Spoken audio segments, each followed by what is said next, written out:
లో ప్రజలు రెండు రకాల వరదలతో ఇబ్బంది పడతా ఉన్నారు. ఒకటేమో ప్రకృతి వైపరీత్యం, అకాల వర్షాలతో వచ్చినటువంటి వరద. రెండవదేమో ముఖ్యమంత్రి గారి అబద్ధాల వరద. సరే, ప్రకృతి వైపరీత్యంతో వచ్చిన బురదను మాత్రం కడుక్కోవచ్చు, కానీ రేవంత్ రెడ్డి గారి అబద్ధాలు మాత్రం మోరీల కంపును మించిపోయినాయి. పొద్దస్తమానం అబద్ధాలే. చెప్పిన దాన్నే మళ్ళీ మళ్ళీ చెప్పడానికి ఆయనకు నిస్సిగ్గుగా మాట్లాడడం అలవాటైపోయింది.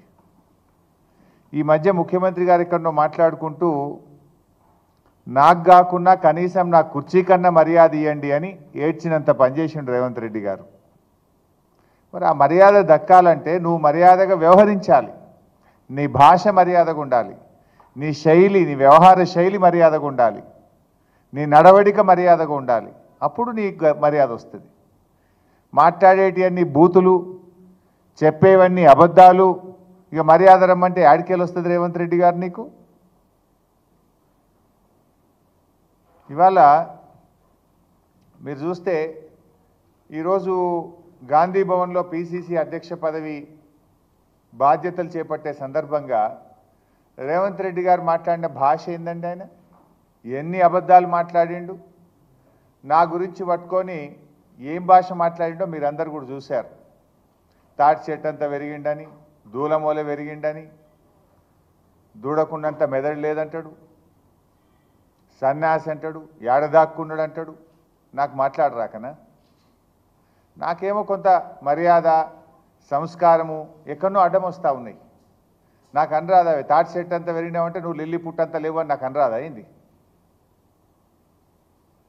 నువ్వు నన్ను సన్యాసి అంటే నిన్ను సన్యాసి అనడం నాకేమైనా పెద్ద కష్టమైన పని? అది నువ్వు పదే పదే నా ఎత్తు గురించి దుర్భాషలాడుతూ ఉన్నాడు ఆయన.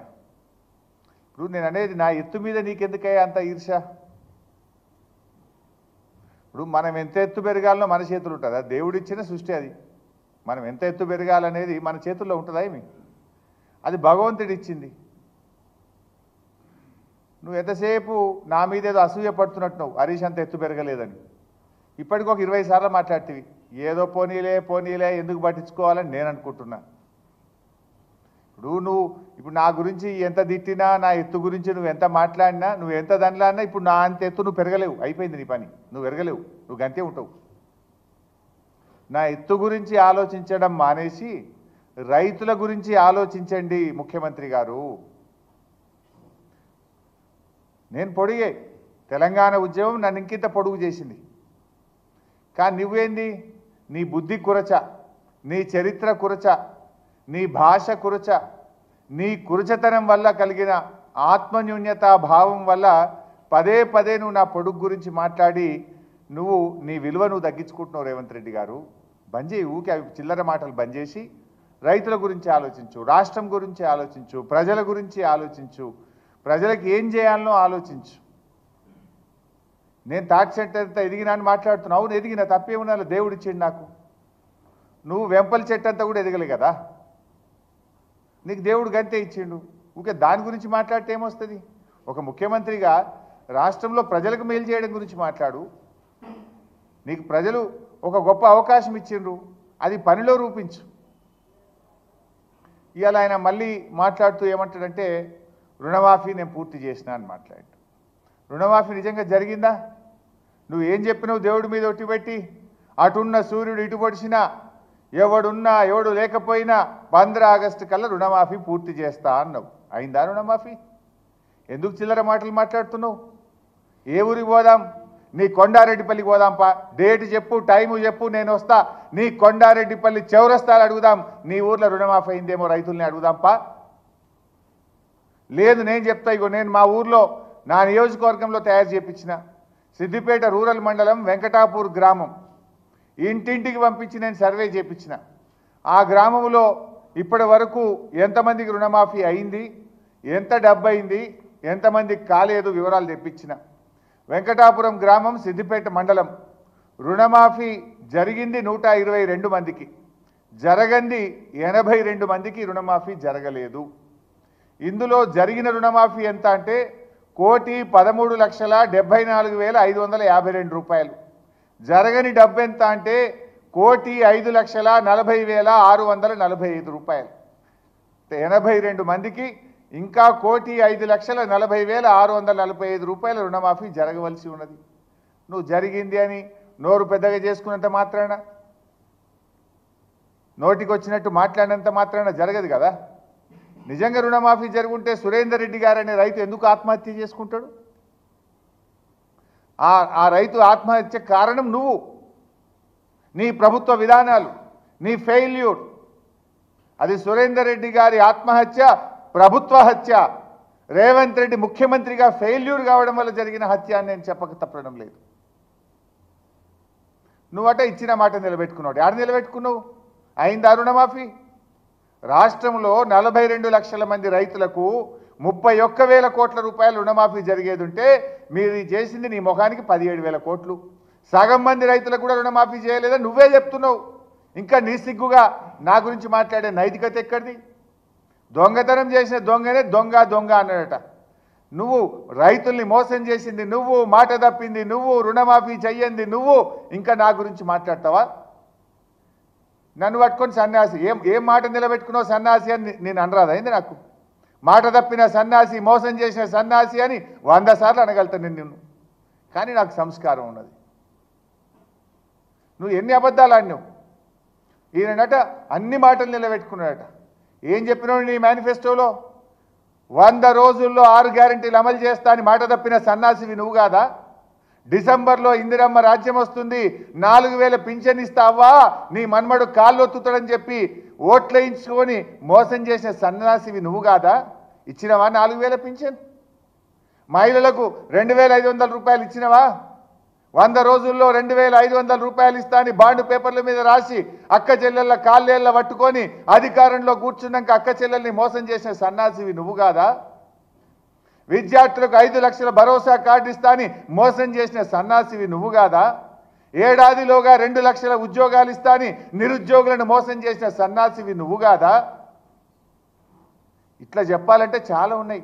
కానీ మేము ఇంతకాలం మర్యాద ఓపిక అని పడుతూ వస్తున్నాం. కానీ మర్యాదకు కూడా ఒక హద్దు పద్దు ఉంటుంది. కానీ నువ్వేమో రెచ్చిపోయి నువ్వు ఇవాళ మా గురించి మాట్లాడుతున్నావు. నాకేందో వివరాలు పంపిస్తా సన్నాసికి అని మాట్లాడినావు. ఇగో నీకు పంపిస్తా వివరాలు. సిద్దిపేట మండలం వెంకటాపూర్ గ్రామంలో రుణమాఫీ జరగని 82 మంది రైతుల వివరాలు నీకు పంపిస్తా సన్నాసి, చూసి చెయ్యి. నువ్వు నాకు పంపించుడు కాదు, నీకు పంపిస్తా. రెడీగా ఉన్నాయి. రైతు వారీగా ఒక్కొక్క రైతు పేరుతో సహా ఉన్నాయి. ఏ రైతుకు ఎంత రుణమాఫీ ఉంది, ఏ బ్యాంకులో ఉంది, ఎందుకు కాలేదో కూడా ఉంది. చదువుమంటే ఒక ఎగ్జాంపుల్, దండ్ల మహేందర్, ఆయనకు 38 గుంటలు ఉంది, రుణ బకాయి 50,200. ఎందుకు కాలే? ఆధార్కు బ్యాంకులో పాస్బుక్లో వేరువేరుగా ఉంది. దండ్ల లక్ష్మి 50,000, 2 ఎకరాల భూమి ఉంది. ఒకే రేషన్ కార్డులో కుమారుడి పేరు ఉండడం వల్ల దండ్ల లక్ష్మికి కాలేదు, ఎస్సీ. ఇట్లా కావాలంటే ఆ ఊర్లో మొత్తం 82 మంది రుణమాఫీ కాని రైతుల వివరాలు ఉన్నాయి, నీకు పంపిస్తా, నువ్వు చూసుకో. 1,000 మమ్మల్ని చూపిస్తే 2,000 నేను చూపిస్తాయి. మాట్లాడేటప్పుడు ముఖ్యమంత్రి పదవిలో ఉన్నప్పుడు చాలా జాగ్రత్తగా మాట్లాడాలి. రైతుల కళ్ళల్లో ఆయన ఆనందం చూసిందట. రైతుల కళ్ళల్లో కన్నీళ్లు పెట్టించినావు. రైతులు ఒకవైపు ఆత్మహత్యలు చేసుకుంటున్నారు. సురేందర్ రెడ్డి అనే రైతు ఇవాళ దుబ్బాక మండలానికి సంబంధించిన రైతు ఆత్మహత్య చేసుకున్నాడు. రైతు భరోసా ఈ రోజుకి ఇయ్యలే, నువ్వు ఎగ్గొట్టినావు. ఇంకెప్పుడు ఇస్తావు? వానకాలం అయిపోయింది. 7,500 రూపాయల రైతు భరోసా ఇవ్వకుండా రైతులను ఉసురు పోసుకుంటున్నావు. వడ్లకు బోనస్ అన్నావు. నీ యొక్క ఎలక్షన్ మేనిఫెస్టోలో దొడ్డు వడ్లకు బోనస్ అని చెప్పి ఇవాళ సన్నాలకు మాత్రమే బోనస్ అని సన్నాయి నొక్కులు నొక్కలేవా? నీ మేనిఫెస్టోలో అన్ని పంటలకు బోనస్ అన్నావు. మక్కలకన్నావు, కందులకన్నావు, శనగలకన్నావు, పెసర్లకన్నావు. ఏమైంది బోనస్? అన్ని పంటలకు బోనస్ ఇవ్వకుండా బోనస్ను బోగస్ చేసి రైతులను మోసం చేసిన సన్నాసి ఎవడు అని నేను అడుగుతా ఉన్నా. చెప్పు. ఇలా రైతులను ఎక్కడ ఆనందం ఉంచినావు? రుణమాఫీ సగం కాకపాయే, రైతు భరోసా ఇవాళకి వానకాలంకి అందకపాయే, పంటలకు బోనస్ బోగస్ అయిపోయే. అన్నీ ఉత్తమ మాటలేని. ఇవాళ రుణమాఫీ మొన్న మీరు చూశారు. ఇప్పుడు నేను వీడియో కూడా చూపిస్తా. ముఖ్యమంత్రి ఇవాళ మాట్లాడుతూ అంటాడు, 2 లక్షల రుణమాఫీ తీసుకున్న వాళ్ళు 2 లక్షల రుణం పైన ఉన్నటువంటి వాళ్ళు మీరు పైన ఉన్న డబ్బు కట్టండి, మరుక్షణం మీకు రుణమాఫీ చేస్తా అని ముఖ్యమంత్రి అంటున్నాడు. తుమ్మల నాగేశ్వరరావు గారు ఏమన్నారో ఒక్కసారి చూద్దాం.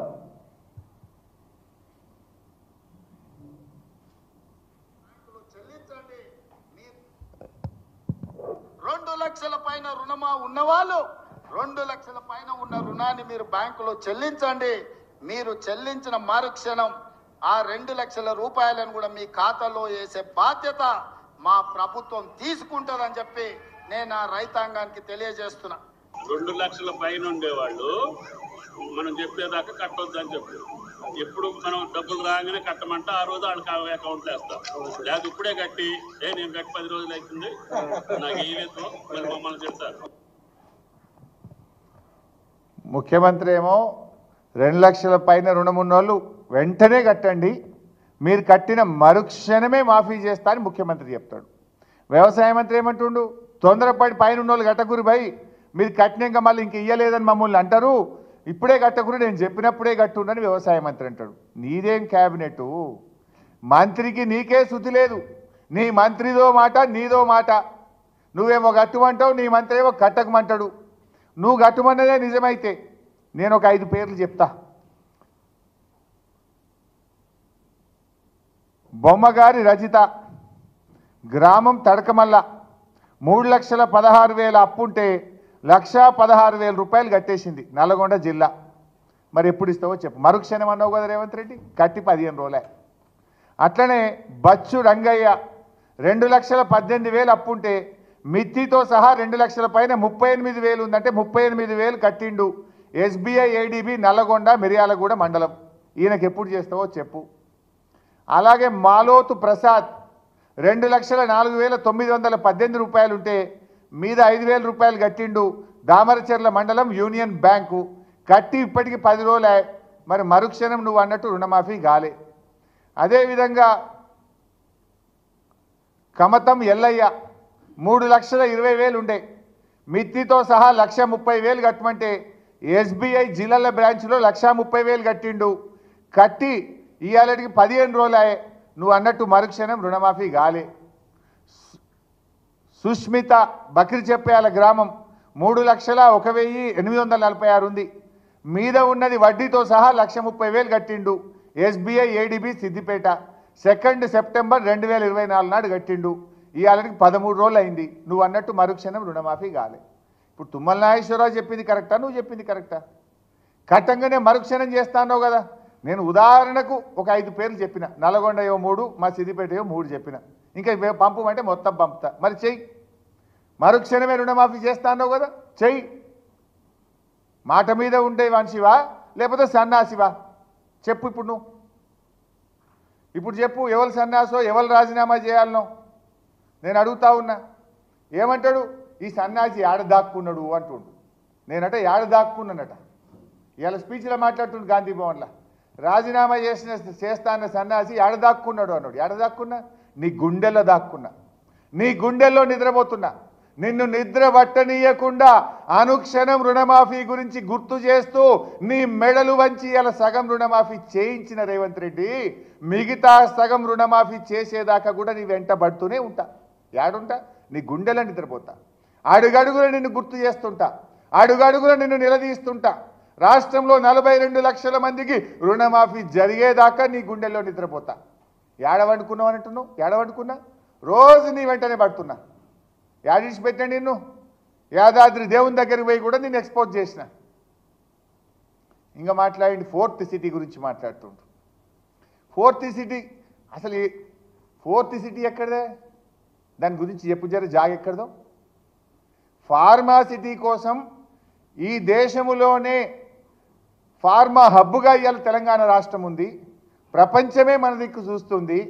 ఇంకా మనకు దగ్గర ఉద్యోగాలు రావాలి, పెట్టుబడులు రావాలి, ఈ రాష్ట్రం ప్రపంచంలో నంబర్ 1 కావాలని ఆనాడు కేసీఆర్ గారు, కేటీఆర్ గారు 1,500 కోట్లు ఖర్చు పెట్టి 12,000 ఎకరాల భూమిని ఫార్మా సిటీ కోసం సేకరించారు. దాన్ని ఫార్మా ఇండస్ట్రీకి ఇవ్వకుండా నువ్వేదో దానికి 4th సిటీ పేరు పెట్టి రియల్ ఎస్టేట్ వ్యాపారం చేసే ప్రయత్నం చేస్తున్నావు. అది కాక నీ దగ్గర ఎక్కడితో చెప్పు, ఎక్కడిది 4th సిటీ? ఊదరగొడుతున్నావు. అంతా ఏదో నేనే చేసిన ఈ ఫోర్త్ సిటీ అంతా ఏదో నా క్రియేషన్ అని మాట్లాడుతున్నావు. వెనకటికటి ఎవడో వంటంతా వండి పెట్టినాక వడ్డించడానికి వచ్చిండట, వడ్డించడానికి చేసి అంత నేనే చేసిన అన్నాడట. ఇది కేసీఆర్ గారు 12,000 ఎకరాలు 1,500 కోట్లు ఖర్చు పెట్టి భూసేకరణ చేసి ఢిల్లీకి వెళ్ళి ఎన్విరాన్మెంట్ క్లియరెన్స్ తెచ్చి కోర్టుల్లో కేసులన్నీ క్లియర్ చేసి రెడీగా పెడితే దాన్ని ఫార్మాసిటీ చేయి నాయన అంటే ఫోర్త్ సిటీ అని పెట్టి రియల్ ఎస్టేట్ వ్యాపారం చేసే ప్రయత్నం చేస్తున్నావు. ఆనాడు ఏం మాట్లాడింది కాంగ్రెస్ పార్టీ? కాంగ్రెస్ అధికారంలోకి వస్తే రైతులకు భూములు వాపసు ఇస్తామన్నారు. ఈ వాపసి మరి అయితే ఫార్మాసిటీ పెట్టు, లేదంటే రైతులకు భూములు వాపసి. నీ ఫోర్త్ సిటీ డ్రామా ఏంది అని నేను అడుగుతా ఉన్నా ఈరోజు. ఇక ఉచిత కరెంటు గురించి మాట్లాడండి. రాజశేఖర రెడ్డి గారు ఉండగా ఉచిత కరెంట్ ఇచ్చిండట, తెలియదా? ఈ రాష్ట్ర రైతులకు తెలియదా? ఉచిత కరెంటు కాస్త ఉత్త కరెంట్ అయింది. అది దొంగ రాత్రి 7 గంటలని చెప్పి 4-5 గంటల కరెంట్ ఇవ్వలే. కాలిపోయే మోటార్లు, పేలిపోయే ట్రాన్స్ఫార్మర్లు, అది ఉత్త కరెంటు. నిజమైన ఉచిత కరెంట్ ఇచ్చింది కేసీఆర్. 24 గంటల నాణ్యమైన కాను రెప్పగొట్టినంతసేపు కరెంటు పోకుండా, మోటార్లు కాలకుండా, ట్రాన్స్ఫార్మర్లు కాలకుండా నాణ్యమైన కరెంట్ ఇచ్చిండు కేసీఆర్ గారు ఇచ్చిండు. ఆనాడు వైఎస్ ఇచ్చింది ఉత్త కరెంట్ అని రాష్ట్రంలో ఏ రైతుని అడిగినా చెప్తాడు. అన్నీ పగటి కలడినాయి. 2 సార్లు గెలుస్తా, 10 ఏళ్ళు మాదే గవర్నమెంట్ అని పదే చెప్తున్నాడు. కాంగ్రెస్కి అంత సీన్ లేదు. రాజస్థాన్లో కాంగ్రెస్ పార్టీని ప్రజలు గెలిపిస్తే 5 ఏళ్ల తర్వాత బంగారుపల్లెంలో పెట్టి ప్రతిపక్షానికి ఇచ్చేసిండ్రు, బీజేపీని గెలిపించిండ్రు. ఛత్తీస్గఢ్లో కాంగ్రెస్ పార్టీని గెలిపిస్తే 5 ఏళ్లకే ప్రజలకు ముక్కులకు వచ్చింది, ఆడ బీజేపీ గవర్నమెంట్ వచ్చింది. నాయన నువ్వు ఈ 5 ఏళ్ళు ఉంటేనే ఎక్కువ, ఇప్పటికే ప్రజలు బాధపడుతున్నారు. కాకపోతే నువ్వు బై డిఫాల్ట్ గెలిచినావు, నీ అదృష్టం బాగుంది, 5 ఏళ్ళు ఉంటావు. కానీ 5 ఏళ్ళు మంచిగా పనిచేయి, ఊరికే తిట్ల దండకాలు బంద్ చేసి ప్రజల కోసం పనిచేయి. నీకున్న అవకాశాలని జాగ్రత్తగా వినియోగించు, ఏదైనా కొద్దిగానే ఏమైనా మంచి పేరు వస్తుంది. రెండోసారి గెలుస్తా అంటే కాంగ్రెస్కి అంత సీన్ లేదు. రాజస్థాన్లో ఒక్కసారికే పోయింది, ఛత్తీస్గఢ్లో ఒక్కసారికే పోయింది, యాడైనా కాంగ్రెస్ పార్టీ ఒక్కసారికే పోతుంది. ఇక ఎంత పచ్చి అబద్ధాలంటే మేము టీచర్ల ట్రాన్స్ఫర్ చేసినామని ఇలా చెప్తున్నాడు గాంధీ భవన్లో.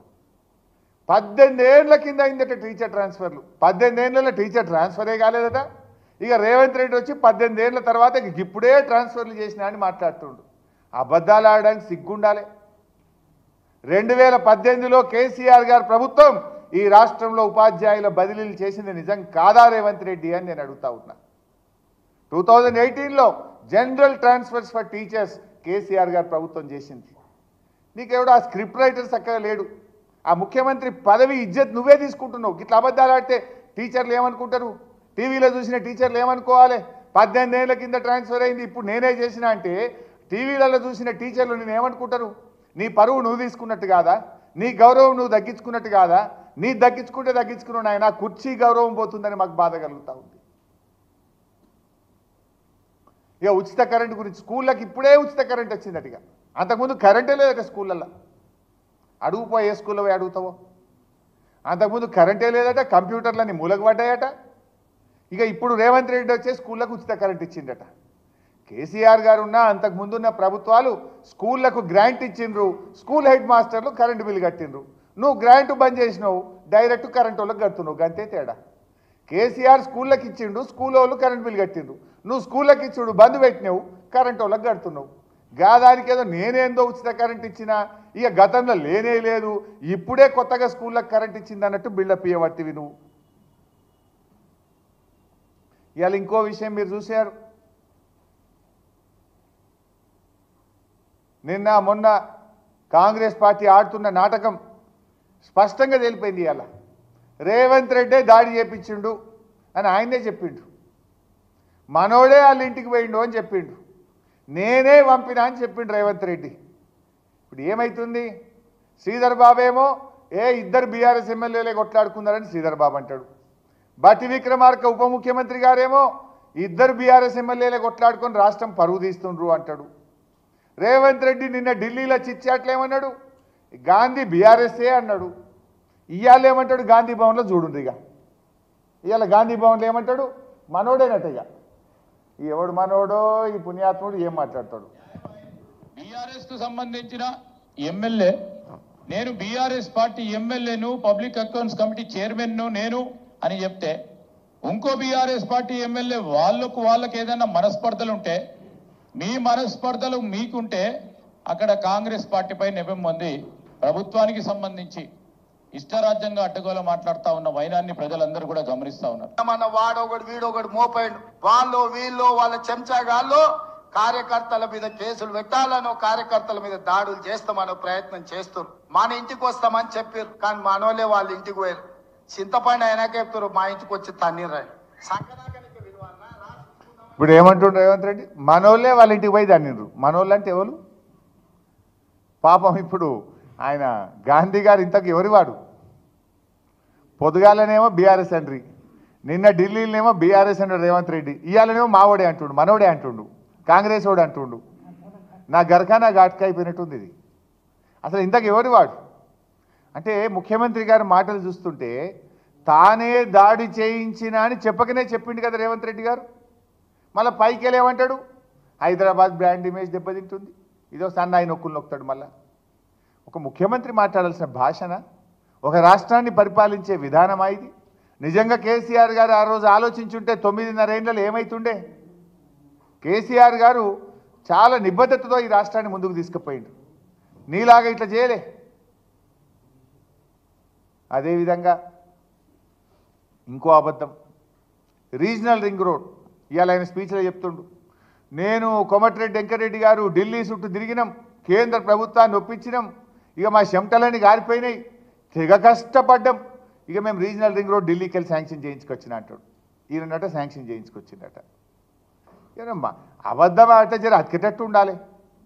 ఇగో కిషన్ రెడ్డి గారి స్టేట్మెంట్ 2022 డిసెంబర్ 6, 2022 డిసెంబర్ 6 ఏమంటాడు? The centre has decided to take up the northern portion of the proposed 350 kilometres Hyderabad regional ring road under NH 161 phase 1. 2022లోనే డిసెంబర్లో భారత్మాల ప్రాజెక్టులో రీజనల్ రింగ్ రోడ్ ఇంక్లూడ్ అయింది. కేసీఆర్ గారు ముఖ్యమంత్రిగా ఉన్నప్పుడు బీఆర్ఎస్ ప్రభుత్వం పంపిన ప్రతిపాదనల మీద 2022లో మేము regional ring road south side sanction అయింది, అంటే నార్త్ సైడ్ శాంక్షన్ అయింది.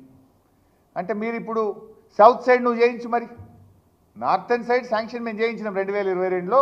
అంటే అది సంగారెడ్డి, మెదక్, సిద్దిపేట్, యాదాద్రి భువనగిరి జిల్లాలు, ఈ 4 జిల్లాలను కలిపే north side regional ring road మేము శాంక్షన్ చేయించినాం. మేము చేయించిన దాన్ని కూడా మేమే చేసినాం, తెగ కష్టపడ్డబట్టుండ్రు రేవంత్ రెడ్డి. మరి సౌత్ సైడ్ ఎందుకు చేయిస్తలేవు నాయన? మీరు వచ్చి 10 నెలలు కదా, సౌత్ సైడ్ చేయించు. మరి ఆ సౌత్ సైడ్ ప్రతిపాదన కూడా మేము పంపినాం, దాన్ని శాంక్షన్ తీసుకురాపో. అంటే బీఆర్ఎస్ ప్రభుత్వ హయాంలో శాంక్షన్ అయిన రీజనల్ రింగ్ రోడ్డు కూడా మేమే చేయించినామని ఈయన గారు అబద్ధం ఆడతాడు. అది 2022లో శాంక్షన్ అయింది, 2023లో ల్యాండ్ ఎక్విజేషన్ ప్రాసెస్ కూడా మొత్తం చేశాం. ఇవాళ నువ్వు 2024లో నేను చేసినా అని చెప్తే గింత పచ్చి అబద్ధాలు మాట్లాడితే జనం ఏమనుకుంటారు? 2023లో పేపర్లలో అన్ని పేపర్లలో రీజనల్ రింగ్ రోడ్ నార్థన్ పార్ట్కు నోటిఫికేషన్ ఇచ్చారు ల్యాండ్ ఎక్విజేషన్. 2023లోనే పేపర్లలో యాడ్లు వచ్చినాయి. ఇప్పుడు నేను చేయించిన అంటే రేవంత్ రెడ్డి అలా గాంధీ భవన్లో పచ్చి అబద్ధం మాట్లాడుతున్నటువంటి పరిస్థితి. ఈ అబద్ధాలన్నీ చూస్తుంటే ఎట్లుందంటే, ఎందుకంటే ఎన్ని అబద్ధాలు ఇవాళ ఒక్కరోజే మీరు చూస్తే, రుణమాఫీ కాలేదు అయిపోయింది అని అబద్ధం ఆడిండు. టీచర్ల ట్రాన్స్ఫర్లు 18 ఏళ్ల కింద అయిందన్నాడు. 2018లో ట్రాన్స్ఫర్లు అయినా 18 ఏళ్ల కిందనే టీచర్ల ట్రాన్స్ఫర్ అయినాయి, అప్పటి నుంచి ఇప్పటిదాకా కాలేదని అబద్ధం ఆడిండు. బీఆర్ఎస్ హయాంలో రీజనల్ రింగ్ రోడ్ శాంక్షన్ అయితే అది నా హయాంలో శాంక్షన్ అయిందని మాట్లాడతాడు. ఇట్లా ఇవాళ ఒక్కరోజు ఒక 10 అబద్ధాలు ఆడిండు. ఇవాళ ఎట్లయిపోయిందంటే అబద్ధం అనేది ఇట్లా బతుకుంటే ఆ హుస్సేన్ సాగర్లు దుక్కి చచ్చిపోతుండే కావచ్చు. ఈ రేవంత్ రెడ్డి ఉండగా ఇక నేను బతికి వేస్ట్ అనే అబద్ధం అనేది హుస్సేన్ సాగర్లు దుక్కి చచ్చిపోతుండే. గన్ని అబద్ధాలు మాట్లాడుతున్నావు, పచ్చి అబద్ధాలు ఒక ముఖ్యమంత్రిగా ఉండి మాట్లాడుతున్నావు. సో ఇప్పటికైనా ఫైనల్గా నేను రేవంత్ రెడ్డి గారు చెప్పదలుచుకున్నది, ఇప్పటికైనా రుణమాఫీ పూర్తి చేయి, 31,000 కోట్ల రూపాయలు చెల్లించు. నేను మిమ్మల్ని విడిచిపెట్టది బీఆర్ఎస్ పార్టీ. బీఆర్ఎస్ పార్టీ అడుగడుగున నీ వెంటబడుతుంది. రుణమాఫీ పూర్తిగా చేయాలని చెప్పి కోరుతా ఉన్నా. ఇక నువ్వు నిజంగా నీ గౌరవం పెంచుకోవాలంటే ఆ కుర్చీ గౌరవం పెంచుకోవాలంటే బాధ్యతగా మాట్లాడు, గౌరవం ఇచ్చి పుచ్చుకో. నువ్వు ఎదుటివారిని అగౌరవపరుస్తా అంటే తప్పకుండా ఎదుటివారు నిన్ను కూడా అగౌరవపరచాల్సి వస్తుంది. ఇంకా మేము చాలా సంయమనంతో వ్యవహరిస్తున్నాం, మర్యాదగా మాట్లాడే ప్రయత్నం చేస్తున్నాం. కానీ నువ్వు పదే పదే పదే మమ్మల్ని కించపరిచినప్పుడు మరి మేము కూడా మాట్లాడవలసి వస్తుంది. దయచేసి ఇప్పటికైనా మంచిగా మాట్లాడడానికి చాలా పద్ధతులు ఉంటాయి. ఇప్పుడు నువ్వు ఒక ముఖ్యమంత్రిగా ఉండే దంచుండ్రి, కొట్టుండ్రి, చితగొట్టుండ్రి, చింతకాయ కొట్టుండ్రి అని మెసేజ్ ఇస్తే కింద ఏం జరుగుతుంది? గ్రామాల్లో, మండలాల్లో కింది స్థాయి నాయకులు వాళ్ళు కూడా ఇది పద్ధతిని అవలంబించరా? తద్వారా రాష్ట్రంలో ల్యాండ్ ఆర్డర్ ఉంటుందా? తద్వారా రాష్ట్రంలో నష్టం జరగదా? ఈ రాష్ట్ర బ్రాండ్ ఇమేజ్ దెబ్బతినదా? 9.5 ఏళ్ల కేసీఆర్ హయాంలో ఒక్క కమ్యూనల్ ఇన్సిడెంట్ జరగలే. నీ 9 నెలల పాలనలో 9 కమ్యూనల్ ఇన్సిడెంట్స్ జరిగినాయి. ప్రజలు ఇబ్బంది పడతా ఉన్నారు. రాష్ట్రం పరువు పోతున్నటువంటి పరిస్థితి వచ్చింది. ఇప్పటికైనా పాలన మీద దృష్టి పెట్టు, చిల్లర రాజకీయాలు బంద్ చేయి, సభ్యతతో మాట్లాడు నేర్చుకోవాలని చెప్పి ఆయనకి హితవు పలుకుతా ఉన్నాను.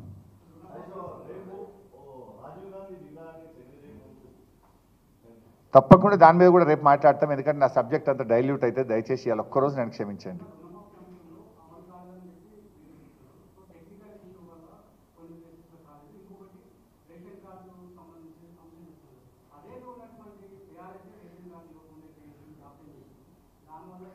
భాయ్ సాబ్ 42 లక్షల మంది రైతులు రుణం తెచ్చుకున్నారు. రుణమాఫీ ఎంతమందికి అయింది? వ్యవసాయ మంత్రి చెప్పిండు, మేము 22 లక్షల మందికి చేసినాం, అందులో 2 లక్షల మంది వాపసు వచ్చినాయి, 20 లక్షల మందికే రుణమాఫీ అయిందని వ్యవసాయ మంత్రి చెప్పిండు. ఇది నేను చెప్పింది కాదు. అంటే 42 లక్షల్లో 20 లక్షల మందికే రుణమాఫీ అయింది. నంబర్ 1. నంబర్ 2, నువ్వు రేషన్ కార్డు అప్పుడు బీఆర్ఎస్ రుణమాఫీ చేసినప్పుడు రేషన్ కార్డు నిబంధననే లేదు. నువ్వు పాస్బుక్ ఉందా లేదా, బ్యాంకులో అప్పు తెచ్చుకున్నావా లేదా అని చూసినాం. పాస్బుక్ ఉంటే అప్పు ఉంటే మాఫీ చేసినాం. రేషన్ కార్డు నిబంధన పెట్టి నువ్వు ఎలా రైతుల్ని ఇబ్బంది పెడుతున్నావు? నేను రుణమాఫీ గైడ్ లైన్స్ వచ్చిన మొదటి రోజు అసెంబ్లీలో మాట్లాడితే 2 గంటల్లో గవర్నమెంట్ రిప్లై ఇచ్చింది. రేషన్ కార్డు నిబంధన మేము అమలు చేయడం లేదు అని క్లారిఫికేషన్ వచ్చిందా లేదా భాయ్ సాబ్? మరి అమలు అవుతుందా లేదా? చెప్పేది ఒకటి, చేసేది ఒకటి. రేషన్ కార్డు అనేది అసలు మేము చూడడమే లేదు అని అన్నది నువ్వే కదా. మరి ఇలా రేషన్ కార్డు లేదనే పేరు మీద, రేషన్ కార్డులో 2 పేర్లు ఉన్నాయనే పేరు మీద రుణమాఫీ ఆపింది నువ్వు కాదా? 42 లక్షల మంది రైతుల్లో 20 లక్షల మందికే రుణమాఫీ అయింది. కాంది 22 లక్షల మంది. అయింది తక్కువ, కాంది ఎక్కువ. ఇక అయిందని బుకాయిస్తే అందుకే కొండరెడ్డిపల్లి పోదాంపా అంటున్నా. లేదంటే రా, నా నియోజకవర్గంలో ఏ ఊరికి వస్తావో రా, నేను దగ్గరుండి నీకు ఏమి ఇబ్బంది పెట్టకుండా, నిన్ను ఎవ్వరు మాట అనకుండా తీపిస్తా. ఇగో నేను ఒక ఊరు తెచ్చిన కదా ఇప్పుడు, వెంకటాపూర్ ఊరిది 82 మంది రైతులకు రుణమాఫీ కాలేదు. రైతు వైజ్గా ఏ బ్యాంకుల అప్పు, ఎంత అప్పు ఉన్నది, ఎందుకు కాలేదు, పూర్తి వివరాలు నేను గ్రూప్లో మీకు వాట్సాప్ గ్రూప్లో కూడా పెడతా, చూసుకోండి. Thank you.